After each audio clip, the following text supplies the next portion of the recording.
Puji nama Tuhan. Shalom Bapak Ibu yang dikasih Tuhan. Mari saya undang kita semua untuk bangkit berdiri. Kita mau awali ibadah kita pada hari ini dengan berdoa syafaat. Bapa, kami bersyukur buat setiap kebaikan Tuhan. Buat setiap apa yang sudah Tuhan berikan dan lakukan dalam hidup ini ya Tuhan. Dan biarlah ini menjadi ucapan syukur kami datang ke hadapan-Mu, memuji menyembah Engkau ya Tuhan. Dan kiranya ini semua menyenangkan hati-Mu ya Tuhan. Saat ini kami mau sepakat berdoa untuk bangsa kami Indonesia Tuhan. Kami tahu bahwa bangsa kami ada di dalam kendalinya Tuhan. Dan Engkau mengasihi bangsa kami Tuhan. Kami percaya bahwa bangsa kami akan selalu Tuhan pegang. Kami percaya bahwa bangsa kami akan menjadi bangsa yang kuat ya Tuhan. Kiranya kami berdoa sepakat, Tuhan hindarkan bangsa kami dari krisis ekonomi. Hindarkan bangsa kami dari bencana alam ya Tuhan. Dan kami tahu bahwa Engkaulah satu-satunya Tuhan dan Juru Selamat atas bangsa kami Indonesia. Kami berdoa untuk Bapak Presiden dan Wakil Presiden, Pak Prabowo dan Pak Gibran. Kiranya Tuhan Engkau yang selalu memberikan hikmat agar mereka bisa mengatasi setiap permasalahan yang ada di bangsa kami. Dan kami percaya kami akan melihat bangsa kami akan semakin kuat. Bangsa kami akan semakin maju dan bangsa kami akan diberkati Tuhan berlimpah-limpah. Terima kasih ya Tuhan. Kami juga berdoa untuk Gembala Sidang kami Pak Niko dan Gembala CK7 Dr. Yanto. Kami percaya bahwa Tuhan sendiri yang memilih hamba-hamba-Mu untuk menggembalakan setiap kami dan menjadikan kami murid yang berkenan dan layak di hadapan Tuhan. Kami berdoa kiranya otoritas dan kuasa ilahi itu selalu menyertai hamba-hamba-Mu. Sehingga ketika hamba-Mu melayani Tuhan, banyak jiwa-jiwa yang boleh dipulihkan, dimenangkan, dan semua untuk kemuliaan nama Tuhan. Kiranya Engkau yang selalu memberkati kehidupan mereka. Engkau yang selalu memberkati pelayanan. Dan keluarga besarnya selalu aman dalam lindungan Tuhan. Dan saat ini juga Tuhan, kami mengangkat tangan kami untuk generasi Yeremia. Satu generasi yang Tuhan janjikan akan lahir. Yaitu anak-anak muda yang cinta akan Tuhan. Yang takut akan Tuhan. Tidak kompromi terhadap dosa. Dan mereka akan bergerak untuk memenangkan jiwa-jiwa. Dan biarlah mereka menjadi sumbu revival ya Tuhan. Di mana akan terjadi kegerakan di sekolah-sekolah, di kampus-kampus, di marketplace, bahkan di pemerintahan yang ada. Dan anak-anak muda akan dipakai Tuhan untuk menjadi future leader. Khususnya di bangsa kami maupun di gereja kami ya Tuhan. Terima kasih ya Bapa. Inilah yang menjadi doa kami. Di dalam nama Tuhan Yesus. Mari yang percaya sama-sama kita katakan amin. Amin. Shalom Jemaat GBI PRJ. Shalom. Shalom. Shalom. Bersuka cita hari ini amin. Amin. Yang siap untuk bernyanyi untuk Tuhan memberikan yang terbaik, boleh angkat kedua tanganmu tinggi-tinggi. Haleluya. Saat ini kita ada di rumah Tuhan Bapak Ibu Saudara. Mari kita berikan yang terbaik untuk Tuhan. Amin. Haleluya. Mari bertepuk tangan untuk Tuhan kita.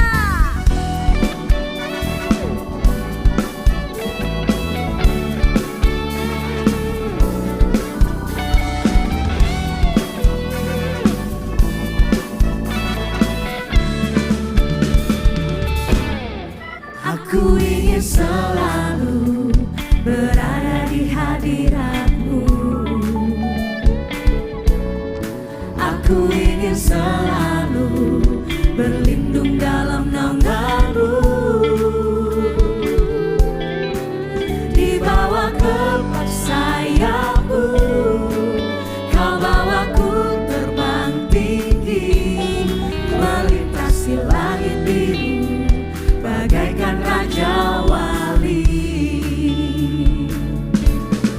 Aku ingin selalu berada di hadirat-Mu.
kita berikan tepuk tangan yang panjang buat Tuhan kita. Katakan haleluya. Engkau yang ingin melompat buat Tuhan, mari melompat buat Tuhan. Engkau yang ingin memuji Tuhan, mari kita memuji buat Tuhan kita. Katakan kami mau terbang bersamamu Tuhan. GBI PRJ, angkat suaramu nyatakan. Firman-Mu Tuhan, pelita bagi kakiku. Janji-Mu terang bagi jalan-jalanku. Kebenaran-Mu menuntunku setiap hari. Ku menantikan-Mu, beri kekuatan baru. Semuanya nyatakan, Ku kan terbang tinggi di awan bersama-Mu dalam kemuliaan. Sebab firman-Mu teguh menopang. Ku kan aman dalam-Mu Tuhan. kau yang percaya, katakan mari kita tepuk tangan buat Tuhan kita. GBPJ, lebih lagi amin. Mari nyatakan. Firman-Mu Tuhan, pelita bagi kakiku. Janji-Mu terang bagi jalan-jalanku. Kebenaran-Mu setiap hari. Ku menantikan-Mu, beri kekuatan baru. Let's go. Ku kan terbang tinggi di awan bersama-Mu dalam kemuliaan. Sebab firman-Mu teguh menopang. Ku kan aman dalam-Mu Tuhan. Mari sekali lagi angkat suaramu. Ku kan terbang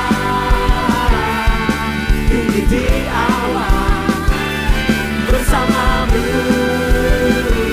dalam kemuliaan. Sebab firman-Mu teguh menopang. Ku kan aman dalam-Mu Tuhan. GBPRJ, angkat suaramu nyatakan. Jalan-Mu di atas segala jalanku. Rancangan-Mu melebihi rancanganku. Firman-Mu sungguh telah membebaskanku. Berjalan lebih tinggi, berjalan bersama-Mu. Mari kasih tepuk tangan yang terbaik buat Tuhan kita. Serahkan haleluya.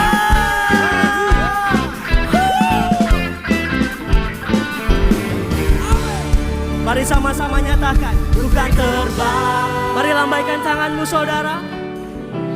Kita temu terbang bersama Tuhan kita. Dalam kemuliaan. Sebab firman-Mu teguh menopang. Ku kan aman dalam-Mu Tuhan. Let's go. Ku kan terbang tinggi di awan bersama-Mu dalam kemuliaan. Sebab firman-Mu teguh menopang. Ku kan aman dalam-Mu Tuhan. sekali lagi ya. Come on. Ku kan terbang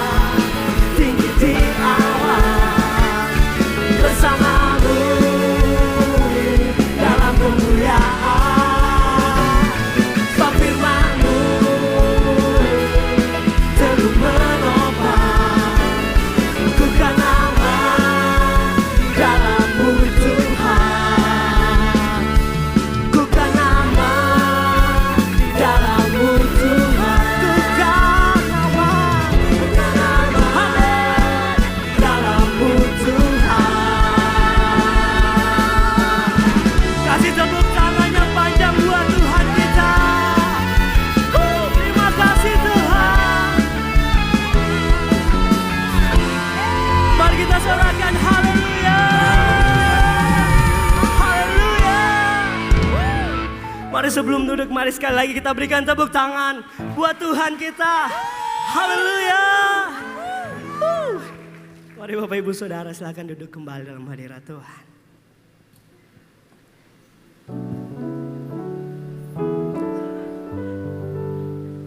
Minggu ini adalah minggu ketiga, di mana minggu ini kita akan memberikan 2 kali persembahan.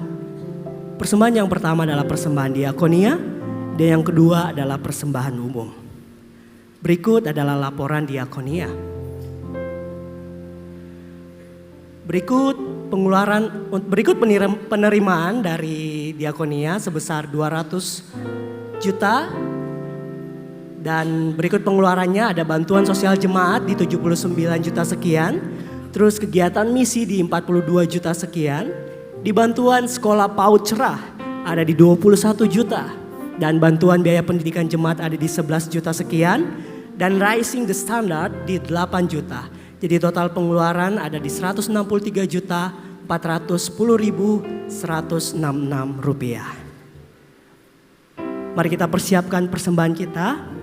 Dan mari kita bangkit berdiri, kita akan berdoa bersama.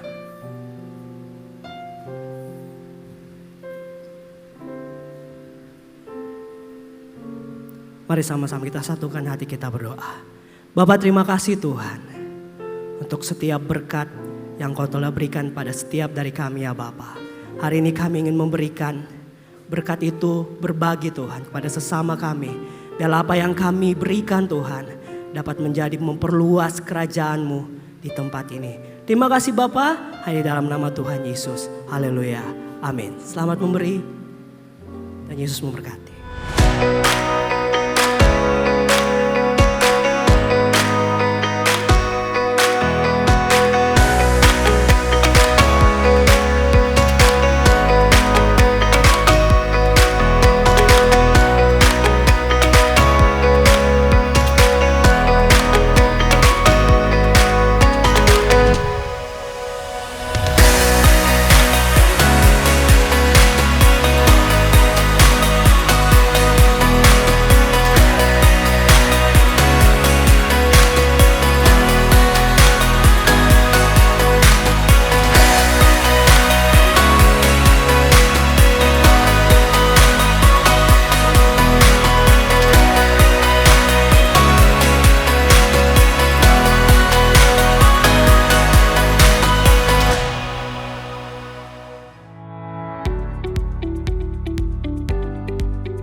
Shalom, berikut kami sampaikan beberapa pengumuman. Ibadah Raya Hari Minggu 22 Maret 2026, pukul 7, 9, dan 11.30 waktu Indonesia Barat, dilayani oleh Pendeta Leonardo Syamsuri MBMTH.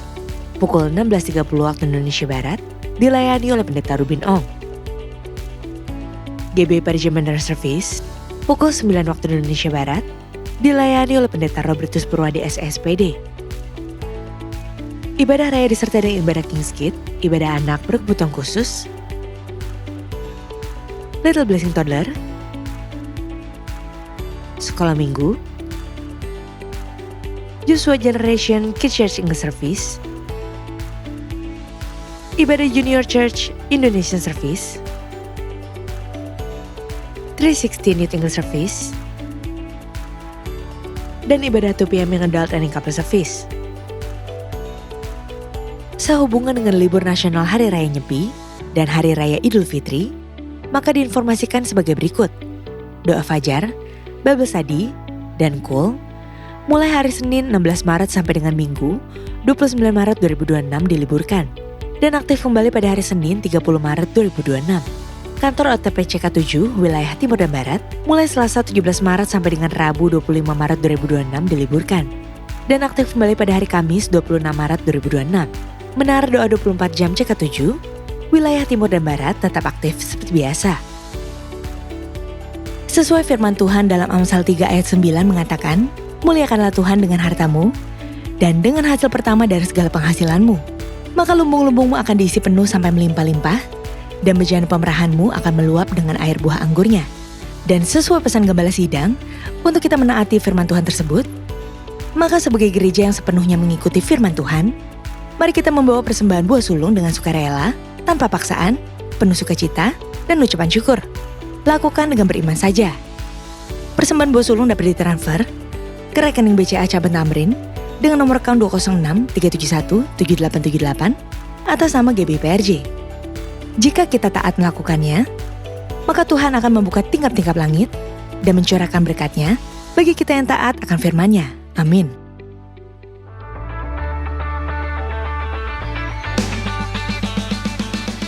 Shalom Papi, Mami, dan adik-adik. Tahun ini CK7 Kids Camp kembali lagi dengan tema My Story with God. Lewat acara ini, adik-adik akan belajar bahwa masing-masing kita memiliki talenta dan cerita yang berbeda-beda. Meskipun berbeda, kita semua diciptakan untuk satu tujuan mulia karena Tuhanlah yang menulis kehidupan kita.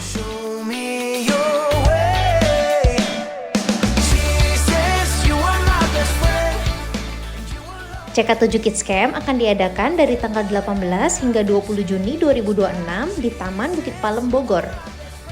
Saat ini, Papa dan Mama dapat mendaftarkan anak-anak dengan biaya early bird sebesar Rp750.000 dari tanggal 1 hingga 29 Maret 2026. Harga early bird khusus untuk adik-adik yang memiliki kartu absen ya. Kuotanya terbatas, jadi jangan sampai kehabisan ya. Karena setelah itu akan dikenakan biaya regular price sebesar Rp850.000. Acara Kids Camp diperuntukkan adik-adik yang duduk di kelas 3 hingga 6 SD. Yuk, jangan sampai kelewatan. See you adik-adik.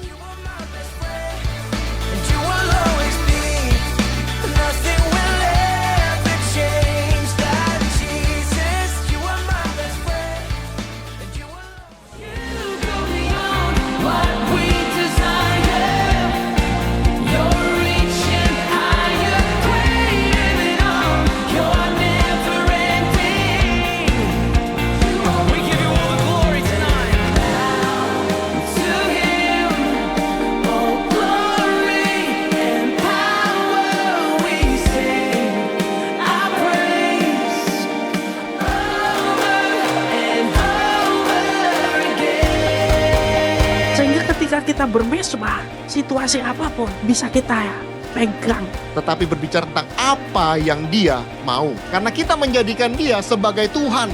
Karena dalam kelemahan mula, bahasaku menjadi sempurna.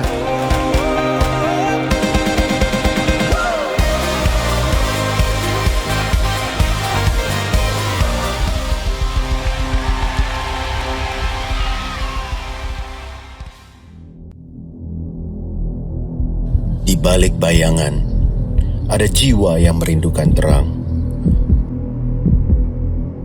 Pernahkah kamu merasa terjebak di tempat yang seharusnya aman? Bagaimana rasanya berdiri di antara dua pilihan, tetapi takut melangkah, takut kehilangan segalanya? Terkadang, yang benar itu menyakitkan, dan yang mudah bukan jawabannya. Satu langkah, itu yang dibutuhkan. Keluar dan masuk dalam terang. Out of the Shadow, Jumat Agung, GBI PRJ. Apakah kamu siap melangkah?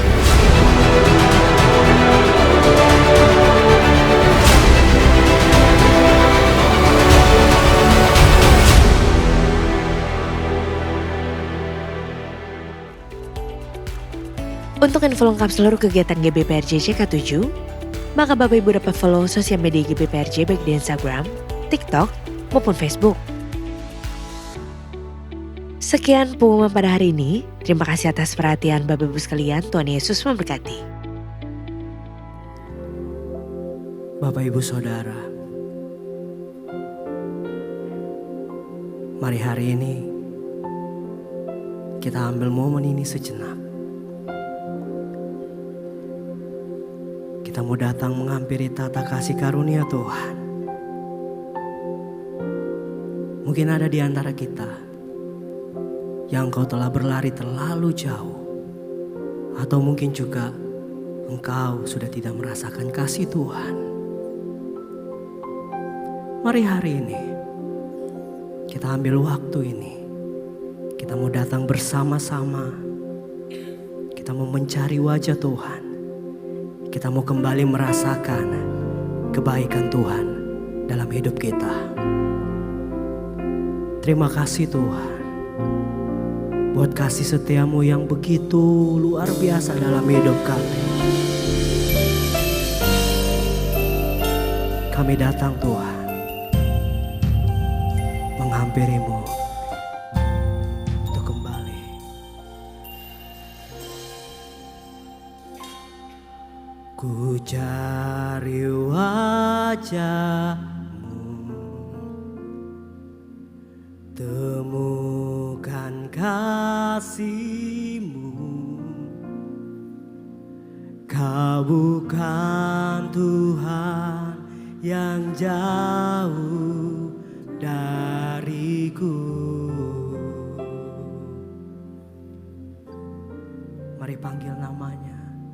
Ku panggil namamu, ku dengar jawabmu.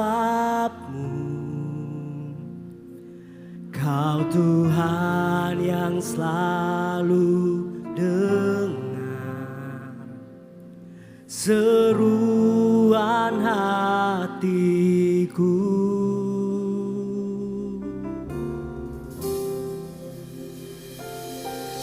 Sungguh indah Kau Tuhan, penuh kasih dan sayang.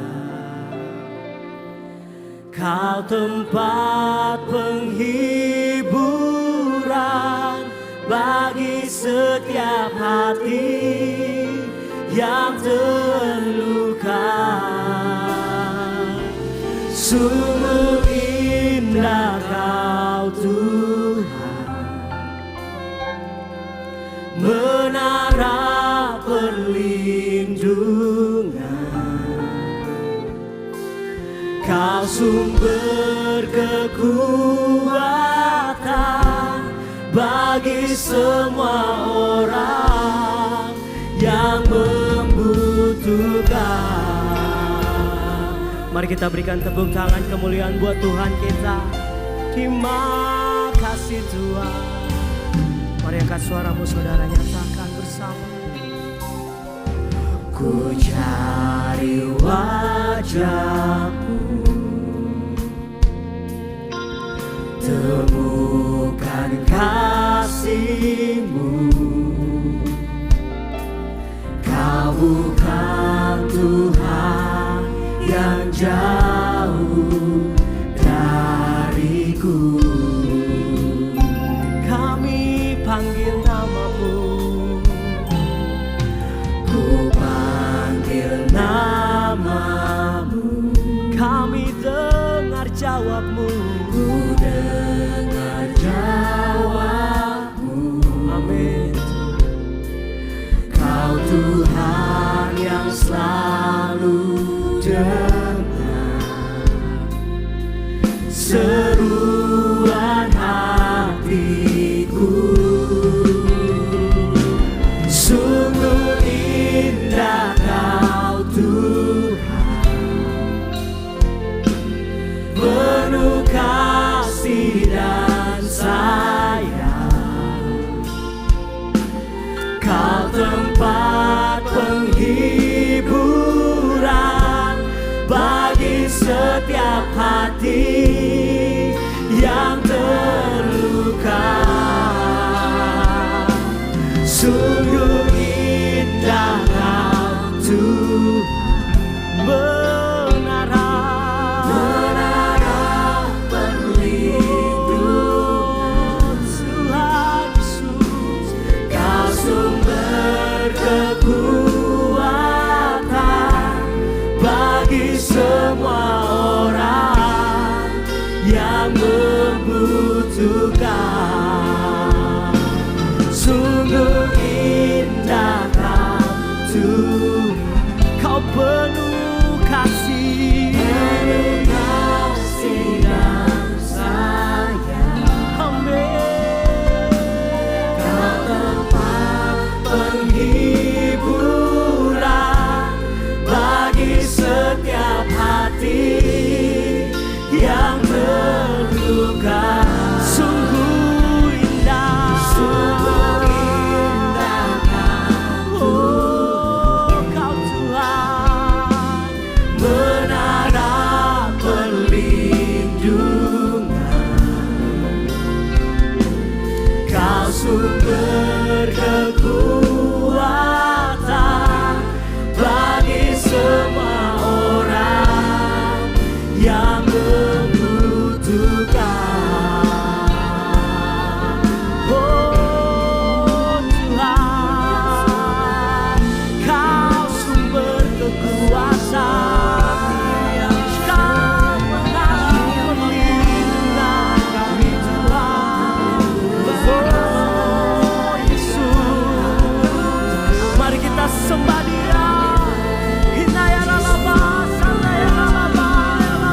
Terus sembah Tuhan.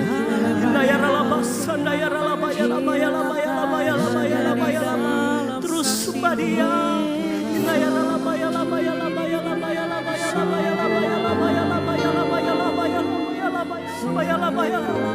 Terima kasih Tuhan. Terima kasih Yesus.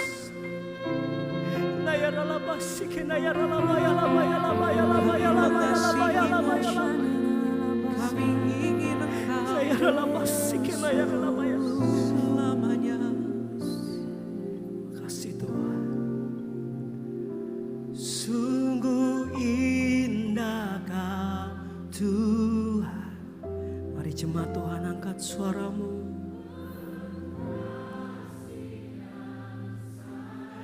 Mari kita kembali merasakan kasih itu.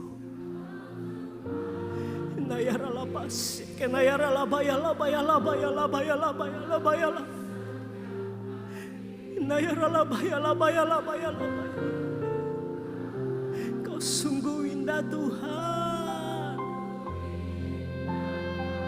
Kau jamah setiap kami Tuhan di tempat ini.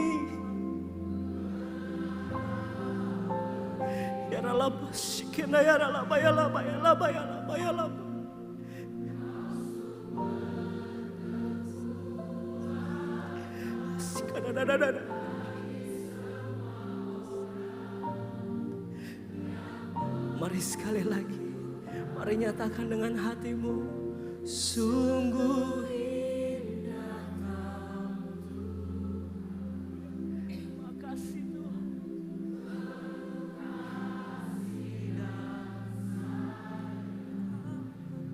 Kau melihat setiap anak-Mu Tuhan. Kau sembuhkan Tuhan. Kau sembuhkan hati mereka.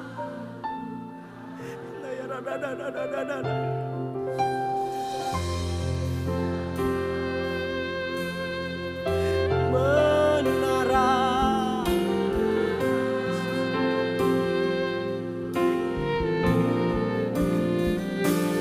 Kau sumber kekuatan bagi semua orang yang membutuhkan.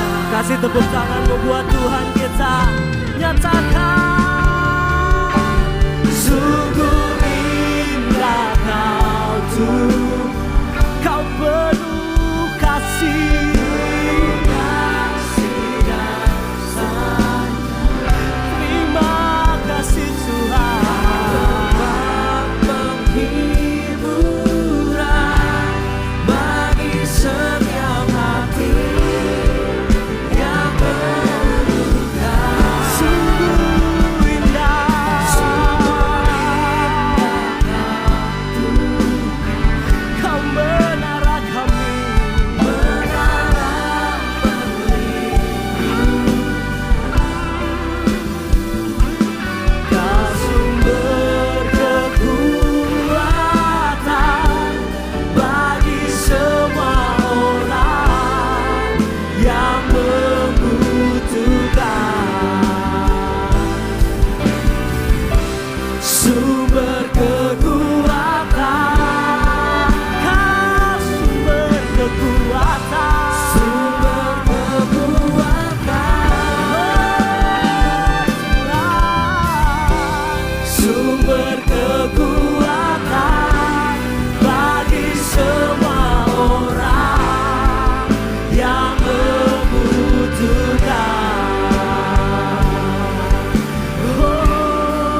Kami mau terus ada dalam hadirat-Mu Tuhan.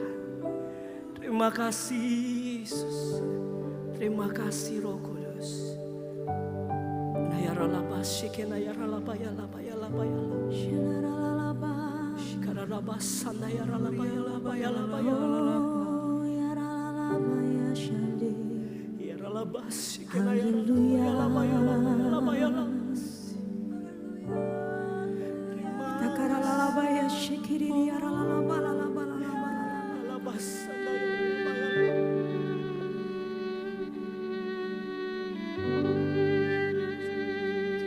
Terima kasih untuk cinta-Mu yang besar Tuhan Yesus.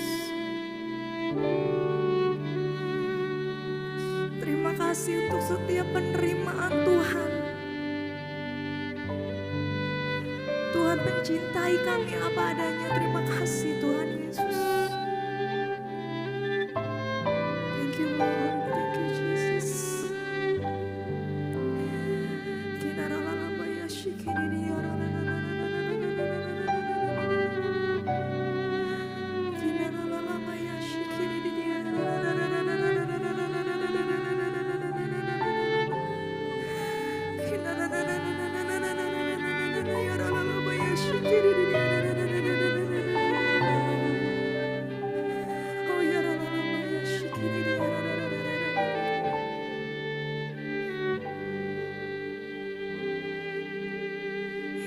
Yesus, ku sembah Kau, sujud di hadapan-Mu, keinginan dalam hidupku hanya untuk menyembah-Mu. Yesus, ku sembah Kau, sujud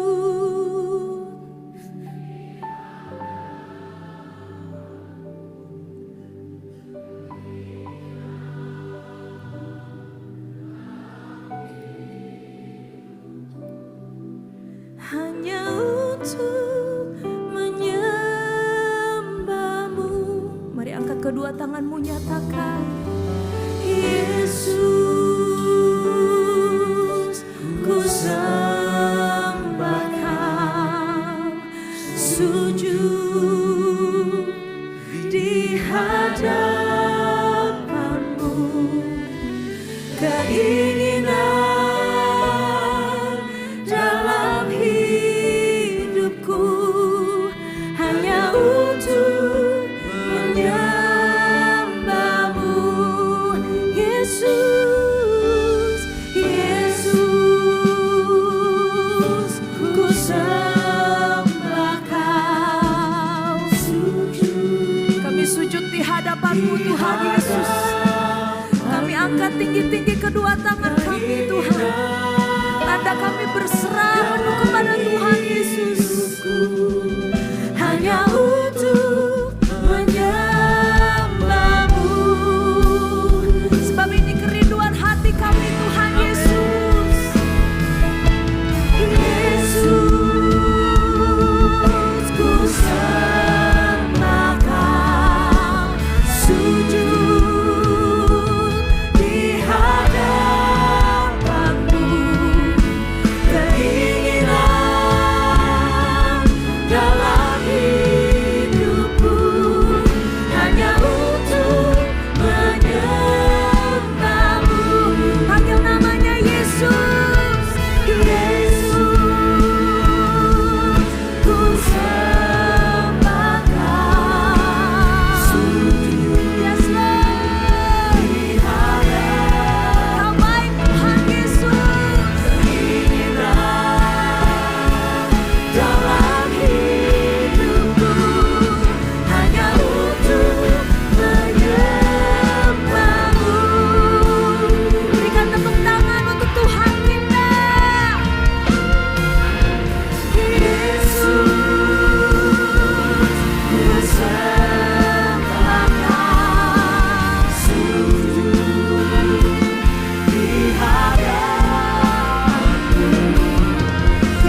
Haleluya, haleluya, haleluya.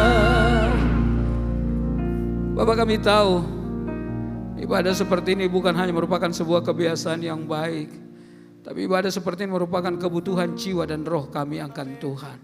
Sebab tanpa Tuhan kami tidak bisa buat apa-apa. Tanpa Tuhan kami kesepian, tanpa Tuhan kami kering, tanpa Tuhan kami bingung. Tapi bersama dengan Tuhan, walaupun ada persoalan, ada kekuatan yang Tuhan beri kepada kami untuk kami hidup hari lepas hari, melihat masa depan yang lebih penuh harapan dalam hidup kami. Sebab Tuhan kami yang berjanji, Dia Tuhan yang setia, yang tak pernah berubah. Kasih-Nya, penyertaannya, keberadaannya, pertolongannya, anugerahnya, bahkan mujizatnya masih ada sampai sekarang. Terima kasih Tuhan. Karena itu kami bersyukur Tuhan memberikan suara untuk memuliakan nama-Mu. Nanti saatnya kami mau dengar firman-Mu. Tuhan tolong kami, tolong hamba-Mu yang tidak ada apa-apanya. Segala kuasa kegelapan roh jahat dalam bentuk apapun juga yang coba mengintervensi kami. Ketika kami mau mendengarkan kebenaran firman-Mu, kami bersatu menolak melumpuhkan kuasanya. Dalam nama Tuhan Yesus. Dan di dalam nama Tuhan Yesus kami berdoa dan siap untuk mendengarkan firman-Mu. Haleluya, katakan sama-sama. Amin, amin. Puji Tuhan. Silakan duduk kembali. Salam. Kita akan melihat firman Tuhan dari 1 Samuel pasal 16. Ayat yang pertama sampai ayat yang ketiga. 1 Samuel pasal yang ke-16. Ayat yang pertama sampai ayat yang ketiga. Alkitab berkata demikian. Berfirmanlah Tuhan kepada Samuel, berapa lama lagi engkau berduka cita karena Saul? Bukankah ia telah kutolak sebagai raja atas Israel? Isilah tabung tandukmu dengan minyak dan pergilah. Aku mengutus engkau kepada Isai, orang Bethlehem itu. Sebab di antara anak-anaknya telah kupilih seorang raja bagiku. Tetapi Samuel berkata, bagaimana mungkin aku pergi? Jika Saul mendengarnya, ia akan membunuh aku. Firman Tuhan, bawalah seekor lembu muda dan katakan aku datang untuk mempersembahkan korban kepada Tuhan. Kemudian undanglah Isai ke upacara pengorbanan itu. Lalu aku akan memberitahukan kepadamu apa yang harus kuperbuat. Urapilah bagiku orang yang akan kusebut kepadamu. Hari ini saya bicara tentang satu tema, saudara-saudara yang terkasih, adalah kedaulatan Allah. Kedaulatan Allah. Saudara-saudara yang terkasih di dalam Tuhan Yesus, apapun yang terjadi di dalam dunia ini, kita harus terus bilang sama hidup kita bahwa hidupku ada dalam kedaulatan Allah. Kita tidak bergantung kepada apa kata ekonom, apa kata sosiolog, apa kata saudara-saudara yang terkasih kaum intelektual, tapi kita berpegang kepada apa kata Tuhan Yesus. Cerita ini saudara-saudara, atau dialog ini atau firman Tuhan ini kepada Samuel oleh Tuhan setelah beberapa peristiwa sebelumnya. Saudara-saudara yang terkasih, Saul itu adalah seorang raja pertama di Israel. Orang-orang Israel waktu itu mereka menuntut kepada Samuel supaya memilih seseorang yang akan, saudara yang terkasih, menjadi raja atas mereka. Mereka bisa melihat dia muka dengan muka, bisa mendengarkan dia bicara, pokoknya sama seperti bangsa-bangsa asing di sekitar mereka. Padahal saudara-saudara yang terkasih dalam Tuhan, Tuhan sudah menjadi raja atas mereka secara langsung melalui para nabi untuk apa yang dia katakan, sampaikan kepada bangsa Israel. Tetapi bangsa Israel tetap bersikeras, mereka tetap bersikukuh untuk kemudian cari seseorang yang saudara-saudara yang terkasih bisa mereka melihat. Akhirnya atas desakan bangsa Israel, Allah menyetujui dalam tanda kutip Saul kemudian menjadi raja atas orang Israel. Harusnya Saul itu saudara dia menyadari bahwa dia mendapatkan anugerah dan kesempatan yang luar biasa. Dia dari sebuah suku yang kecil, dari 12 suku yang namanya suku Benyamin itu. Nggak banyak saudara, minoritas, tetapi kemudian nggak populer, tapi kemudian ditunjuk oleh Tuhan jadi raja. Kalau dia seorang penulis ilmiah, maka dia akan menulis sebuah skripsi saudara yang terkasih, atau saudara makalah, dia akan menulis bagaimana Tuhan yang begitu hebat mengangkat dia dari seseorang yang nobody menjadi somebody saudara yang terkasih. Seseorang yang tidak ada apanya menjadi seseorang yang luar biasa. Harusnya kalau dia seorang penulis lagu, saudara yang terkasih, dia akan menulis saudara kata-kata, lalu kemudian dikasih melodi untuk kata-kata yang dia tulis itu menggambarkan bagaimana hebat Tuhan dan anugerah yang luar biasa.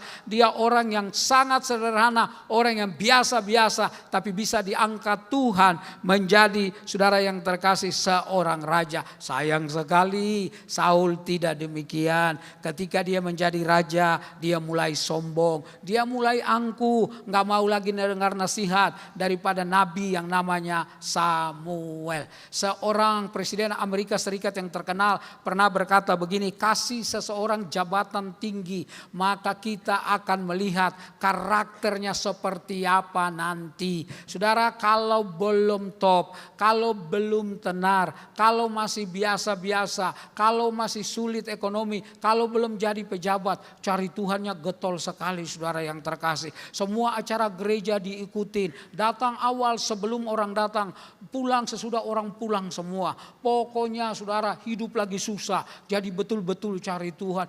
Begitu berhasil, mulai lupa saudara atas nama kesibukan, lalu ndak mau lagi ke gereja, bahkan ke gereja cuma barangkali seminggu sekali. Semua kegiatan gereja jarang diikuti. Kalau ditanya sama gembala, kok sekarang gak kelihatan? Aduh, saya sibuk Pak Gembala, saya mau makan pagi di Singapura, makan siang di Hong Kong, makan malam di Australia, meninggal di Amerika saudara yang terkasih. Saudara-saudara yang terkasih di dalam Tuhan, karena itu orang akan berubah, katanya kebanyakan seperti itu. Anda barangkali tahu di dalam Alkitab Yesus bicarakan tentang seseorang dalam Matius, dalam Markus, dalam Lukas, orang muda yang kaya dan menjadi pemimpin. Masih muda, sudah kaya dan menjadi pemimpin saudara. Apalagi yang kurang? Ini bukankah yang dikejar oleh banyak orang? Calon mertua paling senang kalau lihat calon menantunya masih muda, sukses saudara, kaya dan menjadi pemimpin.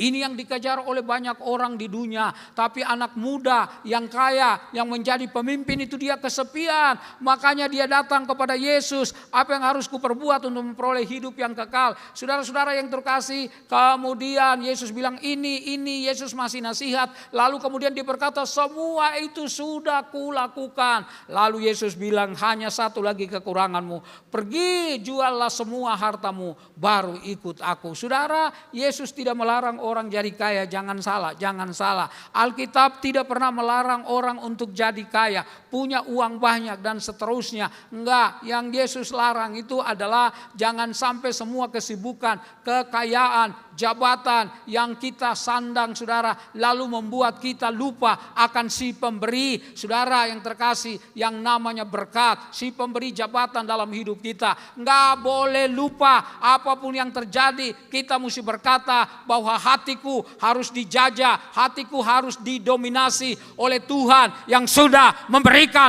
berkat yang banyak di dalam hidup saya. Itu yang Tuhan mau saudara yang terkasih. Jadi jangan salah, Tuhan tidak pernah melarang orang kaya, karena Alkitab mengizinkan Anda boleh baca Alkitab, lalu Anda boleh cari buku-buku di perpustakaan yang paling lengkap sekalipun. Tidak ada orang sebelum orang ini dan sesudah orang ini yang bisa menyamai kekayaan orang ini yang namanya Salomo. Apakah Salomo minta kekayaan waktu Tuhan tanya kamu mau minta apa? No, dia tidak minta semua itu, tapi dia minta hikmat daripada Tuhan untuk bisa menyatakan yang salah itu salah dan yang benar itu benar. Dan Tuhan memberikan dia harta banyak sekali. Semua orang menyeter upetinya kepada dia. Tapi kalau Anda membaca saudara yang terkasih di pengkhotbah pasal yang terakhir, saudara-saudara yang terkasih, dia bilang takut akan Tuhan dan ikutlah. Saudara-saudara yang terkasih dalam Tuhan, takut akan Tuhan karena ikutlah perintah-perintahnya, karena satu ketika semua kita akan diadili. Bapak Ibu, Allah berdaulat atas segala sesuatu. Iblis dengan segala macam caranya coba memporak-porandakan banyak hal dalam hidup manusia. Tapi Allah tetap Allah yang berdaulat segala sesuatu. Dia enggak tergantung sama orang. Tahun 2024 saya diundang ke sebuah perusahaan di daerah Luwuk. Luwuk itu Sulawesi Tengah. Luwuk pakai K itu Sulawesi Tengah. Kalau Luwuk saja nggak pakai K itu Sulawesi Selatan ya. Jadi Anda tahu kalau Luwuk Anda lihat pakai K, oh berat di belakangnya pakai K, oh itu berarti Sulawesi Tengah. Tapi kalau Luwuk saja LUWU itu berarti Sulawesi Selatan. Demikianlah pelajaran geografi pada sore hari ini. Saudara-saudara yang terkasih di dalam Tuhan Yesus, sehingga dalam perjalanan itu saudara-saudara yang terkasih di dalam Tuhan, kami waktu itu pesawatnya menerbangkan dan kemudian harus mampir dulu di ujung pandang saudara. Tetapi di atas Bandara Sultan Hasanuddin itu pesawat kemudian berputar-putar. Dalam hati saya merasa ini ada sesuatu yang tidak beres. Lalu kemudian kami dengar suara dari kokpit, pilotnya bilang begini, karena bandara tidak terlihat dengan jelas, kita akan berputar-putar selama 15 menit. Dan kalau pesawat tidak bisa mendarat, maka kita akan mendarat di Balikpapan. Semua orang teriak dengan kecewa, marah dan seterusnya. Tapi saya tunduk kepala lalu saya berdoa, saya mulai memuji Tuhan. Saya bilang, Tuhan Engkau berkuasa atas cuaca ini, Engkau berkuasa atas pesawat ini, Engkau berdaulat atas pilot, Engkau berdaulat atas bandara di Sultan Hasanuddin. Karena itu Tuhan saya berdoa, Tuhan tolong supaya kami bisa mendarat dan langsung ke Luwuk. Karena malam hari ini ada KKR Natal yang sudah lama didoakan. Tidak sampai 10 menit saya dengar roda pesawat itu terbuka dan kemudian pesawat mendarat dengan mulus di bandara Sultan Hasanuddin. Memang Tuhan kita, Dia berdaulat atas segala sesuatu. Karena itu libatkan Tuhan dalam hal apa saja. Dalam hidupmu libatkan Tuhan. Jangan pernah tidak libatkan Tuhan. Saya 1 minggu 3 kali main tenis, saudara yang terkasih. Main tenis kan olahraga biasa. Tapi saya selalu berdoa sebelum pergi main tenis. Saya berdoa supaya Tuhan tolong saya. Sehingga saudara-saudara yang terkasih, saya tetap bisa sehat. Saya tidak cedera dan seterusnya.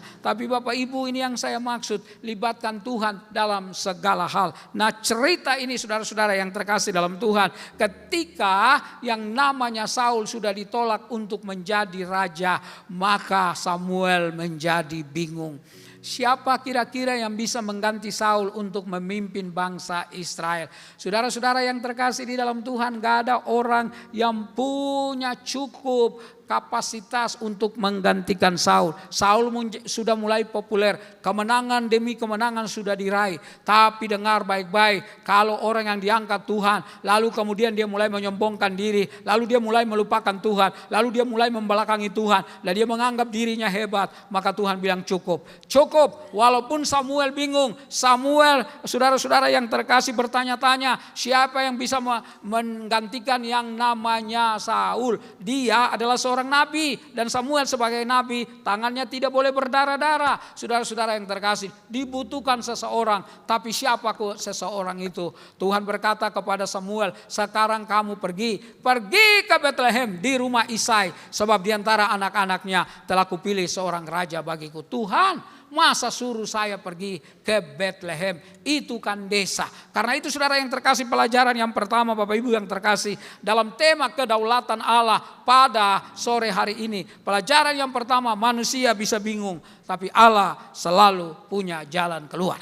Allah selalu punya jalan keluar. Dia nggak pernah bingung. Dia tidak pernah menaikkan bendera putih tanda menyerah. Walaupun setan dengan segala macam caranya coba memporak-porandakan banyak hal dalam hidup kita, pribadi kita, keluarga kita, pekerjaan kita, bisnis kita, atau apa saja. Iblis coba-coba membuat akhirnya manusia, saudara, tidak berharap kepada Tuhan, ragu-ragu kepada Tuhan, saudara-saudara yang terkasih. Tapi Tuhan, dia selalu punya jalan keluar. Dia bilang sama Samuel, sekarang kamu pergi ke Bethlehem. Tuhan, di desa kan gak ada orang pintar Tuhan. Karena orang pintar itu 70% tinggal di Jakarta. Di desa itu gak ada orang pintar. No. Kita gak tahu saja bahwa di desa itu orang pintar. Saya orang kampung, Anda gak ngaku orang kampung gak apa-apa saudara. Tapi kita orang kampung biasanya gak punya pembantu, bukan? Kalau di kampung maka anak yang 4-5 orang itu ibunya mulai suruh, maminya mulai bilang begini, orang tuanya mulai bilang begini, kamu nyapu halaman depan ya, kamu cuci piring, kamu cuci baju, kamu masak dan seterusnya. Itu manajemen saudara, itu manajemen. Dan ibu-ibu sudah tahu itu zaman dulu. Mereka nggak tahu namanya, tapi mereka bisa mengatur. Karena saya percaya otak ini Tuhan yang kasih. Karena itu Tuhan bisa merendah saudara yang terkasih hidup kita, otak kita, kehidupan kita untuk menjadi seseorang yang luar biasa. Tuhan bilang sama Samuel, kamu pergi ke desa, kamu pergi ke sana. Di Bethlehem, di antara anak-anak Isai, ada satu orang yang kupilih untuk menjadi raja. Anda lihat, Tuhan gak bingung, Tuhan tenang, Tuhan dia gak panik. Karena itu dalam hidup kita, kalau kita sedang dipakai oleh Tuhan, dalam hidup kita Tuhan sedang memberkati kita, dalam hidup kita sedang naik level saudara yang terkasih.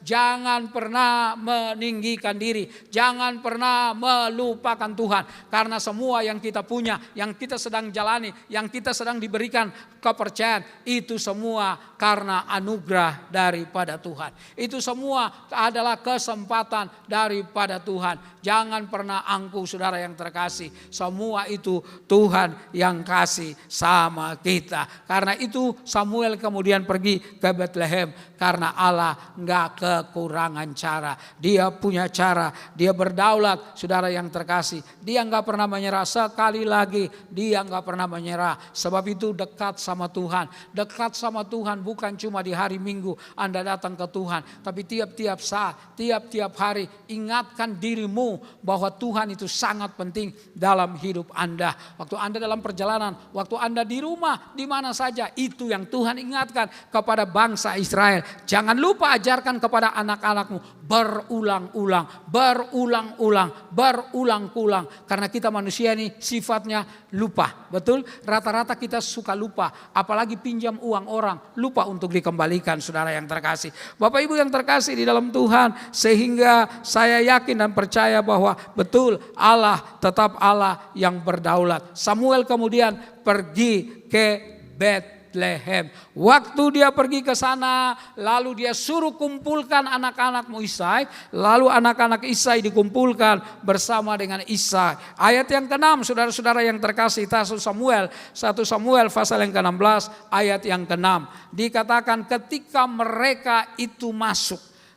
Jadi Isai sama anak-anaknya ketika mereka itu masuk dan Samuel melihat Eliab, lalu pikirnya sungguh di hadapan Tuhan sekarang berdiri yang apa? Diurapinya. Kenapa Samuel bisa lihat itu? Oh, Samuel lihat orang ini gagah sekali. Orang ini besar, orang ini tinggi, mantap kalau untuk jadi raja saudara yang terkasih. Ada 3 anak yang paling besar daripada Isai yang menjadi prajurit daripada Saul. Selain Eliab, Abinadab dan juga Sama. Dan prajurit pasti badannya sehat. Prajurit saudara-saudara yang terkasih di dalam Tuhan, pasti saudara yang terkasih mereka kelihatannya kuat. Dan Samuel pikir ini mantap orang ini. Kalau jadi raja, oh luar biasa.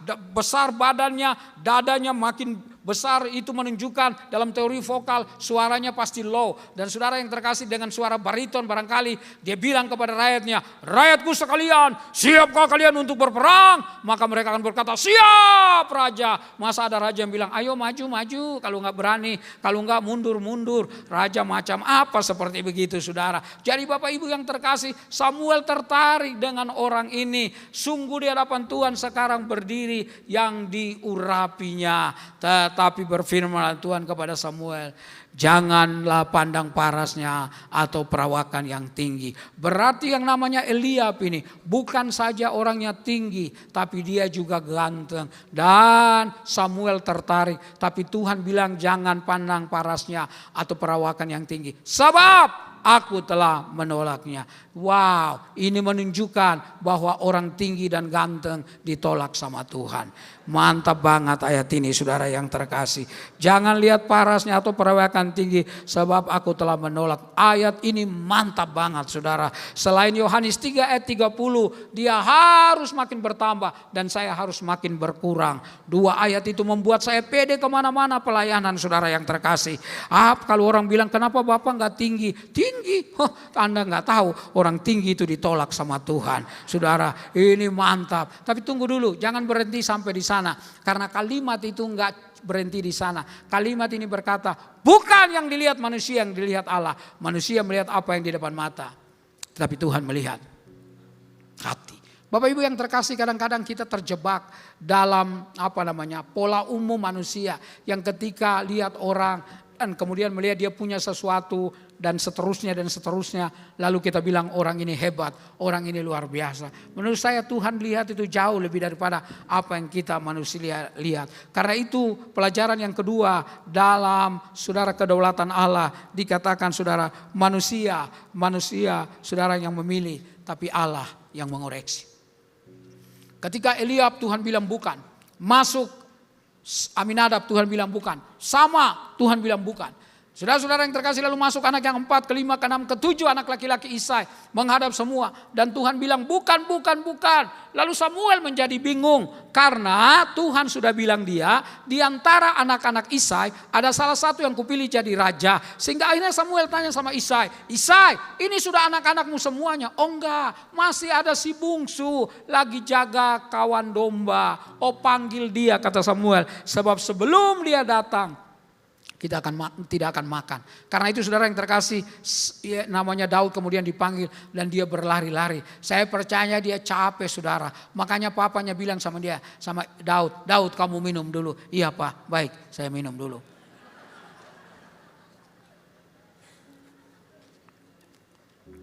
Bapak Ibu yang terkasih dalam Tuhan.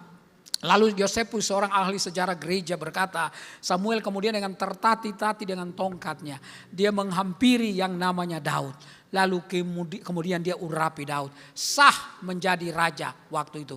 Secara de jure saudara, Daud hari itu sah menjadi raja. Walaupun de factonya, kenyataannya belum. Karena masih ada Saul yang ada di istana. Tetapi secara sah waktu itu saudara yang terkasih, menurut undang-undang, menurut aturan, sah yang namanya Daud itu untuk dia menjadi raja. Bapak Ibu yang terkasih di dalam Tuhan, karena itu Alkitab berkata bahwa Roh Allah berkuasa atas hidupnya. Saudara, pelayanan apa saja yang kita buat untuk Tuhan, jangan hanya berdasarkan kepintaran kita, jangan hanya berdasarkan pengetahuan, pengalaman kita, sebab pengetahuan dan pengalaman kita terbatas. Tapi Roh Allah yang ada di dalam diri kita, Alkitab berkata dalam Korintus, dia sanggup menyelidiki perkara-perkara yang tersembunyi dari Tuhan. Karena itu minta kekuatan Tuhan bersama dengan Roh Allah, supaya saudara yang terkasih, Anda gak dibiarkan sendirian. Dan saudara, Anda dan saya yang menjadi orang percaya, Alkitab berkata bahkan ada malaikat.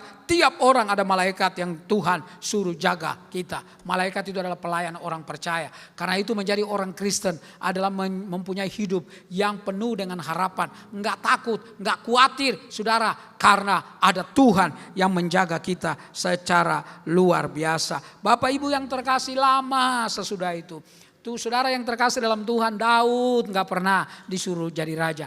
Gak pernah disuruh ke istana saudara oleh Saul. Oleh Samuel saudara. Mungkin Samuel juga takut saudara-saudara yang terkasih.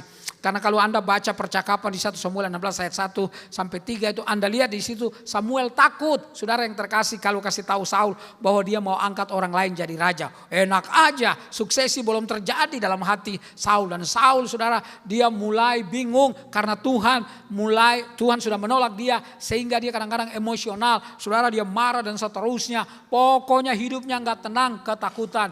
Daud dipanggil untuk memainkan musik. Dan ketika Daud memainkan musik, yang namanya Saul itu menjadi tenang. Nah, dengar baik-baik saudara yang terkasih.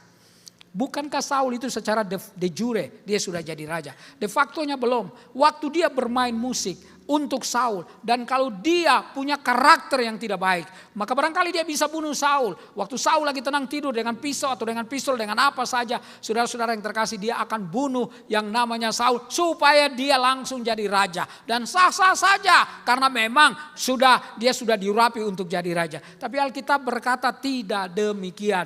Yang namanya Daud, dia kembali kemana? Pulang lagi saudara, pulang lagi Bapak Ibu yang terkasih di dalam Tuhan, ke Bethlehem, kembali mengembalakan domba. Wah, karakter orang ini begini saudara yang terkasih. Banyak orang jatuh saudara bukan karena sulit, bukan karena saudara yang terkasih di dalam Tuhan punya fasilitas yang banyak, tapi orang jatuh karena karakternya tidak terpuji. Itulah sebabnya gereja menjadi sebuah bengkel yang setiap kali saudara membuat kita menjadi lebih baik. Dia kalau barangkali ada ban yang kempes diganti, atau mur yang kurang kencang dikencangin dan seterusnya. Pokoknya ke gereja itu buka diri, buka hati baik-baik supaya Roh Allah melawat kita, menolong kita, sehingga saudara-saudara yang terkasih kita jadi lebih baik, karakter kita makin baik, dan orang tidak akan besar melebihi karakternya saudara yang terkasih. Karena itu Bapak Ibu yang terkasih, terus dengar Tuhan bicara kepada kita, kikis sesuatu yang tidak baik saudara yang terkasih dalam Tuhan, supaya kita bisa dipercayai oleh orang. Daud seperti terlupakan. Tapi pasal 17 1 Samuel ayat 17.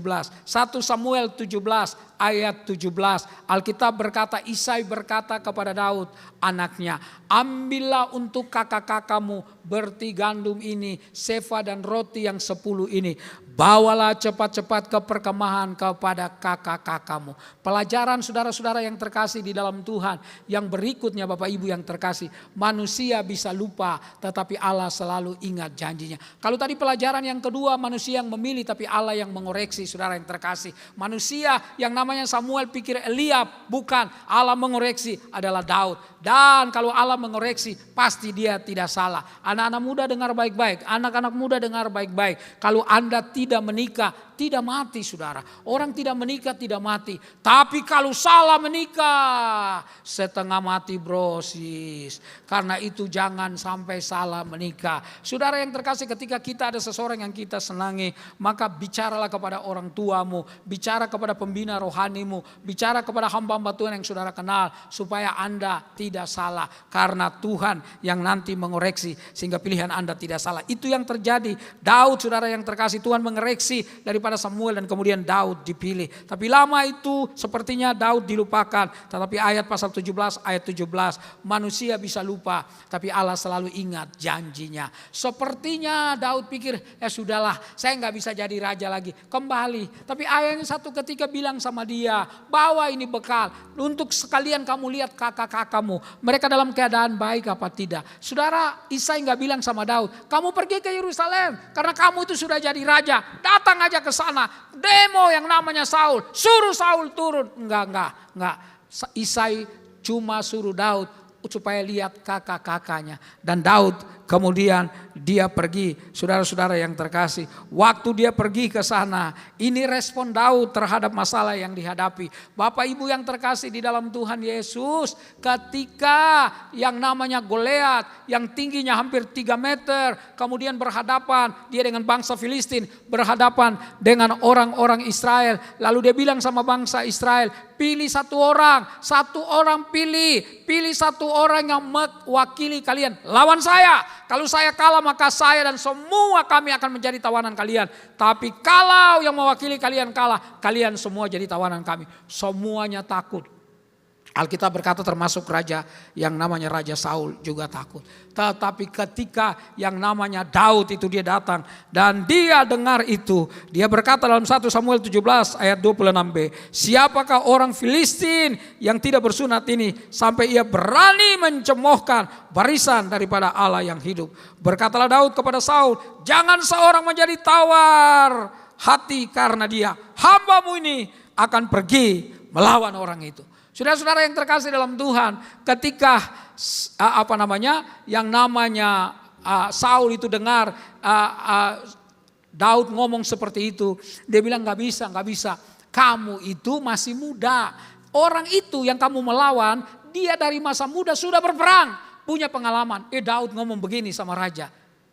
Dia bilang begini sama Saul, hambamu ini biasa mengembalakan kambing, mengembalakan domba. Kalau datang singa atau beruang yang menerkam salah satu domba dari kawanannya, maka saya akan kejar singa dan beruang itu. Saudara yang terkasih dalam Tuhan, ini singa dan beruang.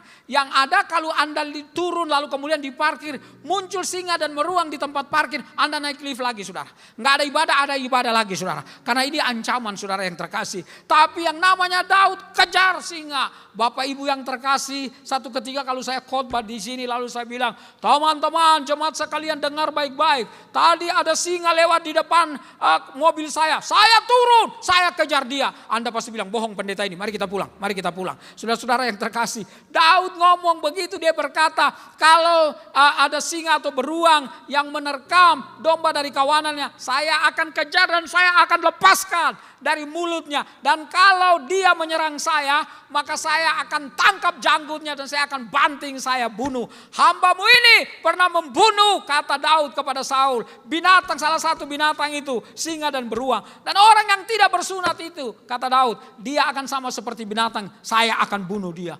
Woi, kira-kira Daud bilang, orang ini jago banget, hebat banget. Kalau enggak, gila banget orang ini, saudara yang terkasih. Ada dua kemungkinan itu dalam pikirannya Saul. Tapi Saul gak bisa bikin apa-apa saudara, karena dia takut. Anda lihat yang namanya Daud itu, dia menceritakan pengalamannya. Saudara, bukankah Anda punya pengalaman dengan Tuhan? Dan itu penting, karena ikut Tuhan bukan sekedar pengetahuan, bukan sekedar otak Anda diisi. Masih ingat saudara, dalam Yohanes 3 ada seorang profesor doktor dalam bidang teologi, namanya Nikodemus. Dia tahu banyak hal, tapi dia gak mengalami hal-hal itu saudara. Sehingga dia datang kepada Yesus dan dia tanya bagaimana untuk memperoleh hidup yang kekal. Tengoklah tulisan yang ada di sana itu. Di kiri kanan Anda saudara yang terkasih dalam Tuhan, yang namanya amanat, tahun amanat agung. Bapak Ibu, ini cerita tentang Yesus yang mengutus 12 murid. Ketika dia berkata, atau murid-murid yang lain juga, termasuk murid-murid yang lain, dia berkata, segala kuasa di sorga dan di bumi sudah diberikan kepadaku. Saudara dengar baik-baik, Yesus bukan saja berkuasa, tapi dia memberikan kuasa untuk Anda dan saya. Supaya apa? Supaya kita pergi memenangkan banyak jiwa bagi Tuhan. Itu amanat agung. Itu perintah, gak bisa ditawar-tawar. Gak bisa saudara berkata begini, enggak, saya orang Kristen belum terlalu lama dan gak punya jabatan di gereja. Jadi maaf, itu bukan tanggung jawab saya. Itu tanggung jawab hamba-hamba Tuhan. Itu tanggung jawab aktivis gereja. Itu tanggung jawab pemain musik. Itu tanggung jawab penyanyi dan seterusnya. Enggak. Amanat agung ini diberikan kepada semua orang yang mempercayai Yesus sebagai Tuhan. Dan Tuhan Yesus kasih kuasa dan perintah yang di dalamnya ada kuasa supaya Anda pergi memenangkan jiwa. Amanat agung ini bisa terjadi kalau kita semua berfungsi dengan baik. Saudara-saudara yang terkasih di dalam Tuhan, karena itu Daud menceritakan, kalau Anda punya pengalaman sesuatu dengan Tuhan, jangan tahan cerita kepada orang. Karena saudara yang terkasih di dalam Tuhan, kita tidak tahu siapa yang Anda cerita, lalu kemudian dengan kesederhanaan barangkali pengalamanmu dan seterusnya, orang itu bisa kemudian percaya kepada Tuhan. Kita nggak tahu. Karena itu saudara yang terkasih, jangan pernah diam untuk menceritakan pengalaman tersebut. Sebab itu saudara-saudara yang terkasih dalam Tuhan, yang namanya Daud, kemudian dia pergi. Saul akhirnya percaya karena gak ada yang berani. Dia sendiri takut. Kenapa gak coba? Karena orang ini berani saudara yang terkasih. Lalu Saul buka pakaian tempurnya, pakaian perangnya. Dia kasih pakai ke Daud. Daud gak bisa jalan. Berat banget.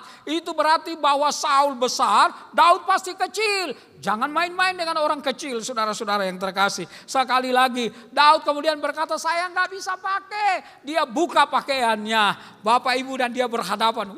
Ini luar biasa. Ketika dia berhadapan, coba lihat pernyataan iman daripada Daud. Saudara-saudara yang terkasih, pernyataan iman daripada Daud. Ketika Goliat berkata kepada Daud, anjingkah aku maka engkau mendatangi aku dengan tongkat. Karena kalau tongkat itu saudara cuma bisa punya kekuatan usir anjing.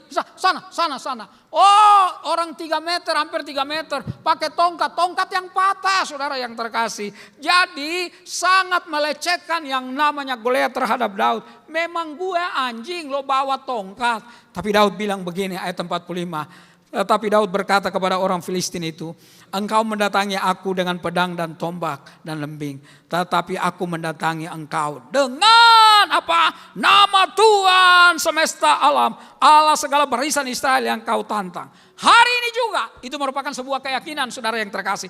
Hari ini juga Tuhan akan menyerahkan engkau ke dalam tanganku. Dan aku akan mengalahkan engkau dan memenggal kepalamu dari tubuhmu. Hari ini juga aku akan memberikan mayatmu dan mayat tentara orang Filistin kepada burung di udara dan kepada binatang liar. Saudara lihat tujuannya. Supaya seluruh bumi tahu bahwa Israel mempunyai Allah. Dan supaya segenap jemaah ini tahu bahwa Tuhan menyelamatkan bukan dengan pedang dan seterusnya. Saudara, jangan pernah lupa ketika saudara yang terkasih Anda menyaksikan sesuatu atau Anda dipakai oleh Tuhan untuk jadi berkat. Jangan pernah lupa tujuannya Tuhan dimuliakan, bukan kita. Itulah sebabnya saya dan saudara dilarang untuk saudara menyembah yang namanya hamba Tuhan, manusia. Karena kita semua hanya alat. Yang menjadi tujuan waktu kita datang ke gereja, Tuhan yang dimuliakan, Tuhan yang disembah. Lagu yang tadi dinyanyikan oleh teman-teman, Yesus ku sembah kau. Ya betul, cuma Yesus yang disembah. Karena Alkitab berkata kalau kita meninggikan nama Yesus, maka dia akan menarik banyak orang untuk datang di tempat ini. Karena itu jadikanlah gereja ini gereja yang terus menyembah akan Yesus. Menyembah akan Yesus. Orang dunia selalu berkata kerja dan kerja. Tapi anak-anak Tuhan harus ngomong begini, menyembah dan menyembah. Waktu Anda kerja, hatimu tetap menyembah kepada Tuhan. Waktu Anda lakukan tugas-tugasmu, hatimu tetap menyembah kepada Tuhan. Saudara-saudara yang terkasih, di bulan Januari saya khotbah di sini Bapak Ibu yang terkasih, sebelum kemudian pergi khotbah di Alam Sutra. Waktu datang pagi itu, saudara-saudara yang terkasih dalam Tuhan, enggak banjir, tapi waktu keluar banjir besar di Jalan Kemayoran itu. Saudara yang terkasih, di sebelah ada trek, itu bannya sudah hampir setengah. Dan anak saya yang laki nyetir, kita semua saya bilang sama keluarga, istri doa. Dan ternyata saudara-saudara yang terkasih, mobil kami bisa lolos dan saya bisa pelayanan. Nobody knows, tidak ada orang tahu dengan segala sesuatu. Tapi libatkan Tuhan di dalam hidupmu. Bukan untuk kita dipuja, bukan. Tetapi supaya Yesus yang dimuliakan, saudara. Yesus yang ditinggikan. Orang bisa lupa kita, enggak apa-apa. Karena kita ada hal ini, barangkali waktu-waktu depan kita enggak ada. Tapi nama Yesus adalah nama satu-satunya yang menyelamatkan, yang memelihara, yang menjaga, yang memberkati, yang menolong saudara dan saya. Pegang nama itu dalam hidupmu. Pemain musik bisa maju ke depan. Saudara-saudara yang terkasih dalam Tuhan, tanggal 8 Januari Pak Johan Lumendong ulang tahun. Lalu saya diundang, saudara-saudara yang terkasih datang ke sana. Lalu anaknya salah satu dari Pak Johan Lumendong datang dan bilang, Om Henry, nanti kita sesudah makan ibadah, nanti Om Henry doa pembukaan ya. Oh iya. Yang khotbah itu saudara Gideon Simanjuntak. Lalu saya maju ke depan dan ada satu jemaat bilang, ini ada Pak Henry, ada Pak Gideon. Kita foto sama-sama. Gideon kan tinggi, ganteng, hidung mancung saudara. Lalu kita foto bertiga. Sesudah foto bertiga, jemaatnya bilang, Pak Henry pinggir dulu ya, saya mau berdua aja. Kurang ajar saudara-saudara yang terkasih. Bapak Ibu yang terkasih dalam Tuhan. Tapi saya selalu bilang begini, gak apa-apa. Orang gak kenal saya gak ada masalah. Orang lupakan saya gak masalah. Orang gak peduli dengan saya gak masalah. Tetapi yang penting hidup kita boleh jadi berkat. Karena kita cuma alat dan bukan tujuan. Mari kita berdiri bersama-sama. Haleluya. Curahkanlah kuasa-Mu Tuhan. Mujizat terjadi di tempat ini. Curahkanlah kuasa-Mu Tuhan, mujizat terjadi sekarang. Curahkanlah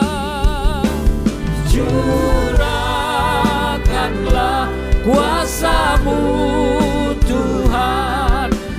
mujizat terjadi di tempat ini. Oh, curahkanlah kuasa-Mu Tuhan, mujizat terjadi sekarang ini. Curahkanlah, curahkanlah kuasa-Mu Tuhan, mujizat terjadi di tempat ini. Haleluya.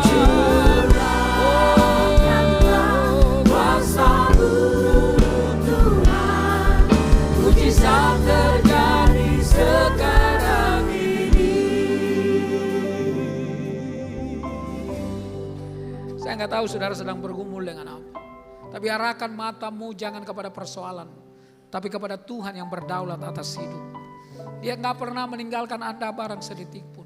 Dia sayang sama kita semua. Kalau tidak mungkin dia mengutus satu-satunya anaknya untuk mati secara terhina, ditonton secara publik, mati perlahan-lahan dalam kesakitan, supaya Anda dan saya yang tadinya harus binasa selama-lamanya, kita hidup selama-lamanya. Berharaplah terus sama Dia.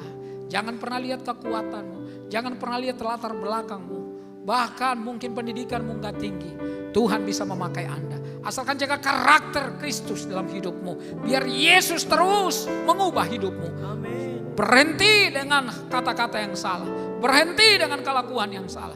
Nah, itu pertobatan, supaya hidup kita boleh dipakai oleh Tuhan. Sekali lagi nyanyikan lagu ini dengan sungguh kepada Tuhan.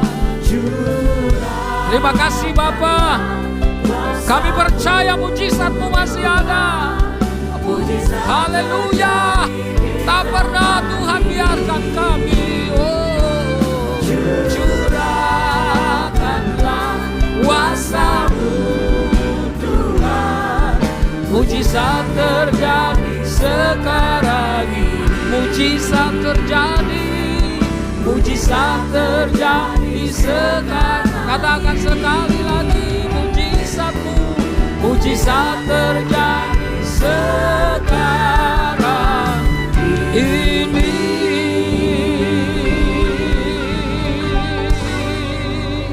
Kami bersyukur karena kami tahu pembuat mujizat yang sesungguhnya adalah Tuhan kami Yesus Kristus. Karena Dia tak pernah tertandingi oleh apapun.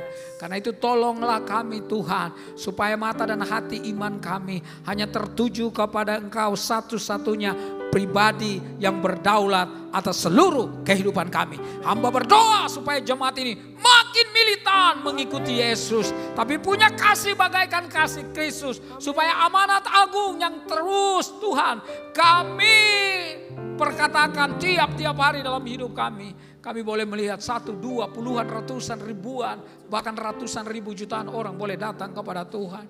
Sebab di luar Yesus tidak ada keselamatan.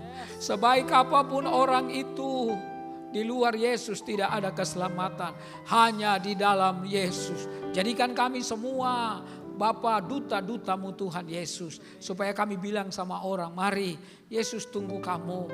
Yesus menanti kamu untuk membuat hidupmu tenang, damai, bahkan kekal selama-lamanya bersama dengan Dia. Tuhan, Engkau memberkati setiap keluarga, anak-anakmu Tuhan, orang tua, anak muda di dalam ruangan ini. Kami berdoa supaya kami menjadi kepanjangan tangan Tuhan untuk memenangkan banyak orang. Bukan karena kekuatan kami, tapi Roh Allah yang tinggal di dalam hati kami memberikan kami kerinduan, wibawa, kuasa, sehingga orang-orang di sekitar kami Tuhan tertarik bukan kepada kami, kepada Yesus yang mengutus kami. Ini doa kami. Kami menyerahkan hidup kami sepenuhnya, pakai kami menjadi alat-Mu. Di dalam nama Tuhan kami Yesus Kristus, kami berdoa, bersyukur kepadamu. Haleluya. Katakan sama-sama. Amin. Silakan duduk kembali Bapak Ibu Saudara yang dikasihi Tuhan Yesus. Kita semua diberkati oleh kebenaran firman Tuhan, amin. Amin. Amin. Sekali lagi berikan tepuk tangan untuk Tuhan kita, haleluya. Kami mengucapkan terima kasih kepada hambanya Bapak Pendeta Henry Salak Parang yang telah memberkati kami dengan kebenaran firman Tuhan. Tuhan Yesus memberkati Bapak dan keluarga berlimpah-limpah. Baik, dan selanjutnya kami ingin menyapa bagi jemaat yang baru pertama kali hadir di GBI PRJ. Jika ada boleh angkat tanganmu. Kami rindu untuk berkenalan, apakah ada ya? Jemaat baru?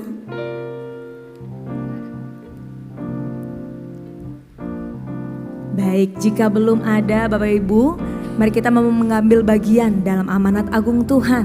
Kita mau ajak semua orang yang kita sayangi, kita kasihi, yang belum mengenal Tuhan, untuk hadir di tempat ini minggu depan, supaya kita bisa mengalami Tuhan lebih lagi di tempat ini. Amin. Amin. Amin. Baik Bapak Ibu Saudara, sekarang waktunya kita akan memberikan persembahan. Mari kita siapkan persembahan kita yang terbaik untuk Tuhan Yesus. Bagi Bapak Ibu yang membutuhkan amplop, boleh mengangkat tangan, dengan segera pengerja akan membantu.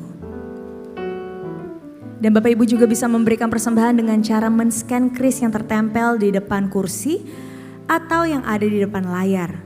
Pastikan bahwa nama penerimanya sudah benar, yaitu atas nama Kolekte GBI PRJ. Apa masih ada Bapak Ibu yang membutuhkan amplop? Jika sudah siap semua, saya undang kita semua untuk bangkit berdiri. Kita mau mendeklarasikan doa persembahan, lalu nanti akan diikuti oleh doa tutup dan juga doa berkat. Bapa, kami bersyukur buat semua berkat-Mu. Kami membawa persembahan sebagai wujud syukur kami. Kami percaya kami menerima kesehatan, keluarga, bisnis, pekerjaan dan kuliah yang terbaik. Ini adalah waktu memberikan persembahan di dalam nama Tuhan Yesus Kristus. Haleluya. Amin.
Saudara merasakan hadirat Tuhan di tengah-tengah kita? Amin. Dan firman-Nya yang luar biasa membawa kita kepada ketaatan untuk menerima apapun kedaulatan dari Tuhan. Dan itu pasti mendatangkan kebaikan bagi kita semuanya. Amin. Nah saudara, di tangan saya ada pokok-pokok doa yang selalu kita adakan supaya jemaat juga mendapatkan apa yang menjadi kerinduannya. Karena salah satunya doa ini saudara, ini baik sekali. Ada seorang jemaat yang menulis rindu agar 2 orang kenalannya yang saat ini diopnam di rumah sakit bisa terima Tuhan Yesus. Ini kalimat sederhana saudara, doa sederhana. Tapi tahukah saudara, ini mengemban amanat agung. Bahwa kita peduli kepada saudara kita. Amin. Jadi toh misalnya saudara tidak menulis pokok doa, taruh dalam hatimu. Tuhan pasti taruh nama itu. Doakan mereka. Amin. Dan saya percaya kita semua menjadi duta-dutanya Tuhan. Mari kita berdoa. Bapa, terima kasih untuk hadirat-Mu. Terima kasih untuk pesan firman Tuhan yang kuat bagi kami. Supaya kami tetap setia dan taat kepada kedaulatan-Mu. Sebab kami anak-anak-Mu dibawa Tuhan kepada destiny yang paling indah, yaitu kemuliaan. Berkati Tuhan hamba-Mu Pak Henry yang sudah menyampaikan isi hati-Mu. Berkati kehidupannya, berkati pelayanannya, berkati keluarga besarnya. Lewat keluarga ini nama Tuhan dipermuliakan. Juga kami yang hadir pada sore hari ini, semuanya diberkati Tuhan. Yang melayani tim PPW, tim multimedia, Asyir, semuanya diberkati Tuhan. Kami juga berdoa untuk anak-anak-Mu yang masa-masa liburan ini, kemanapun mereka melangkah, Tuhan menyertai. Supaya mereka menikmati berkat-Mu bersama dengan keluarga besar mereka. Yang naik kendaraan darat, udara dan laut, semuanya aman dalam perlindungan Tuhan. Dijauhkan dari malapetaka mara bahaya, celaka dan maut kami patahkan kuasa dalam nama Yesus. Terima kasih Bapa, biarlah pokok-pokok doa yang ada dalam hati anak-anakmu hari ini, semuanya didengar oleh Tuhan. Dan atas kehendak-Mu, semuanya terjadi buat kami semuanya. Mari kekasih-kasih Kristus, angkat tanganmu dapat Tuhan dan hatimu. Sekiranya engkau mendengarkan firman Tuhan sampaikan pada sore hari ini, untuk tetap setia dalam panggilan dalam kedaulatan Tuhan, maka segala berkat ini akan turun ke atasmu. Diberkatilah engkau pribadi lepas pribadi. Diberkatilah keluarga dan rumah tanggamu. Diberkatilah keturunanmu. Diberkatilah usaha bisnis dan pekerjaanmu. Diberkatilah pelayananmu. Umur panjang di tangan kananmu. Berkat dan kehormatan di tangan kirimu. Yang kau lakukan dibuat Tuhan berhasil dan beruntung. Dalam nama Bapa, Putra dan Kudus itu Tuhan Yesus Kristus yang diberkati. Sama-sama kita katakan amin. Amin. Tuhan Yesus memberkati. Mari jemaat yang dikasihi Tuhan, kita akan bersama-sama memperkatakan apa yang dimaksud dengan Pentakosta ketiga dan Mazmur 91. Apa yang dimaksud dengan Pentakosta ketiga? 1. Pentakosta ketiga adalah pencurahan Roh Kudus yang dahsyat di zaman ini, melebihi yang terjadi di Azusa Street. 2. Pentakosta ketiga akan mengakibatkan penuaian jiwa yang terbesar dan yang terakhir sebelum Tuhan Yesus datang kembali. 3. Pentakosta ketiga akan membangkitkan generasi Yeremia, yaitu anak-anak muda yang dipenuhi Roh Kudus, cinta mati-matian kepada Tuhan Yesus, tidak kompromi terhadap dosa, dan akan bergerak untuk memenangkan jiwa. 4. Pentakosta ketiga lahir di Indonesia dan bergerak ke bangsa-bangsa. Gerakan ini dari timur ke barat dan akan kembali ke Yerusalem. 5. Pentakosta ketiga akan memberikan kuasa untuk menyelesaikan amanat agung, dan setelah itu Tuhan Yesus akan datang kembali.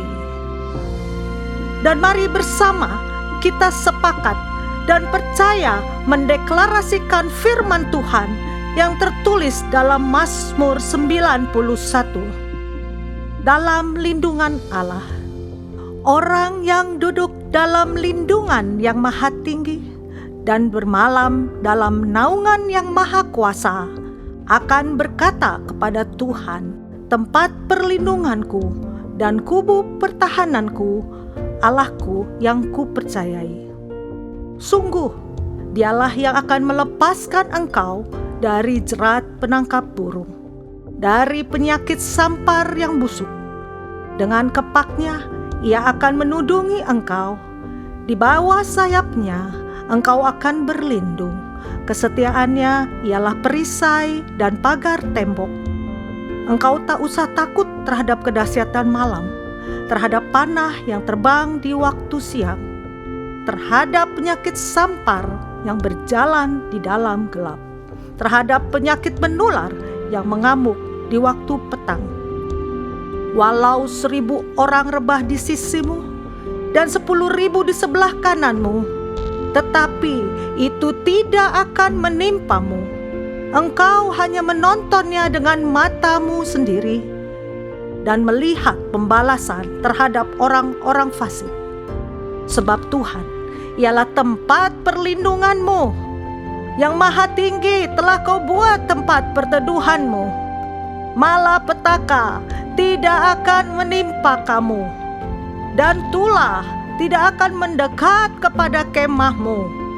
Sebab malaikat-malaikatnya akan diperintahkannya kepadamu untuk menjaga engkau di segala jalanmu. Mereka akan menatang engkau di atas tangannya, supaya kakimu jangan terantuk kepada batu. Singa dan ular tedung akan kau langkahi. Engkau akan menginjak anak singa dan ular naga. Sungguh hatinya melekat kepadaku, maka aku akan meluputkannya. Aku akan membentenginya sebab ia mengenal namaku. Bila ia berseru kepadaku, aku akan menjawab. Aku akan menyertai dia dalam kesesakan. Aku akan meluputkannya dan memuliakannya.